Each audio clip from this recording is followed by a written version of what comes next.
اهلا بحضراتكم من جديد مشاهدينا الكرام. نستكمل معاكم صفحه اليوم وصفحه الرياضه، وناقدنا الرياضي وكاتبنا الصحفي استاذ ياسر تهامي. برحب بيك مره ثانيه. اهلا بحضرتك.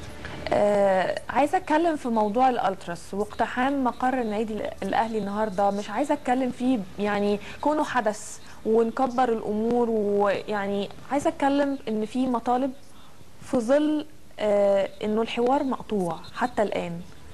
امتى هيبتدي الحوار؟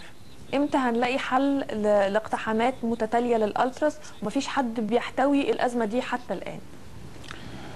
طبعا في البدايه بسم الله الرحمن الرحيم.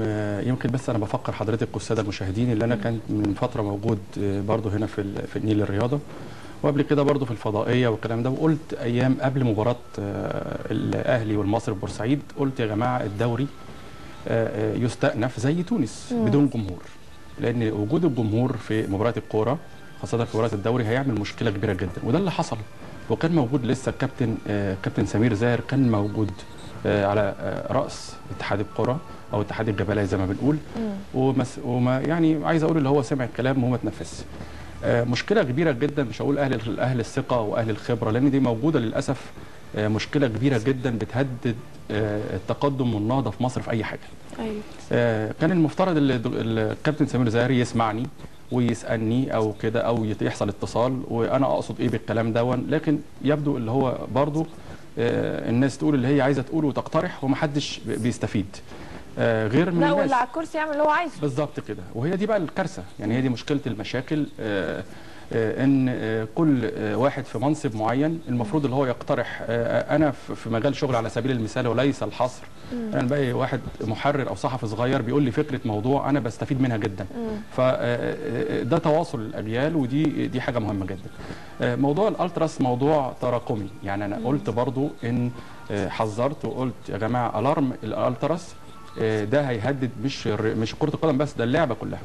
لأن دي روابط قوية جدا جدا جدا. ولو تفتكر حضرتك برضو اللي أنا قلت اللي هي نشأتها سنة 40 في البرازيل، ثم 60 كبرت بشكل اكبر في اوروبا في ايطاليا من خلال المافيا، ثم تطورت ووصلت لمصر هنا سنه 2001 بدات.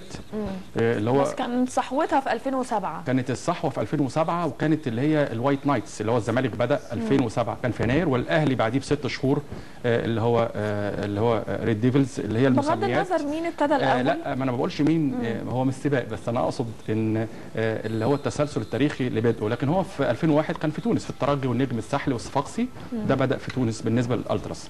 اختلاف المسميات في هوليجانز في لاتين امريكا، في امريكا اللاتينيه في هنا بيقولوا الالتراس، اختلاف المسميات للرابطه نفسها، لكن هو ليه دور مؤثر جدا. في اوروبا هتقولي لي سكريبت بقى، انا بقول ليه كده المقدمه دي عشان ارجع على اعمل اسقاط زي ما بيسموه في عالم المسرح على الموضوع بتاعنا. الالتراس كل الدنيا بيقعدوا معاها قبل بدايه الدوريات، سواء في اوروبا او في امريكا اللاتينيه، تحديدا في الارجنتين والبرازيل لانهم اشرس، وممكن البيرو كولومبيا شويه، لكن هم في البرازيل والارجنتين في منتهى الشراسه الهوليجانز. بيقعدوا معاهم الرابطه بيقولوا انتوا هتاخدوا 200 تذكره مثلا كل مباراه، انتوا هتساعدونا في تنظيم المباريات، انتوا هتعملوا ايه. كل واحد عمليه اللي هي موجوده في البوليتيكال او اللي هو الراسماليه، يعني في الدوري الاوروبي بالظبط كده. فانا بحترم حضرتك وبحترم عقليتك، وبقول لك انت شاركيني ازاي في المسؤوليه. بالتالي انت مش هتعملي لي شغب، ده اعتقد اللي حتى لو هتعملي شغب انت هتبيني لي اللي انت هتبقى على قدر المسؤوليه عشان ما يضرنيش، واللي انت هتساعديني.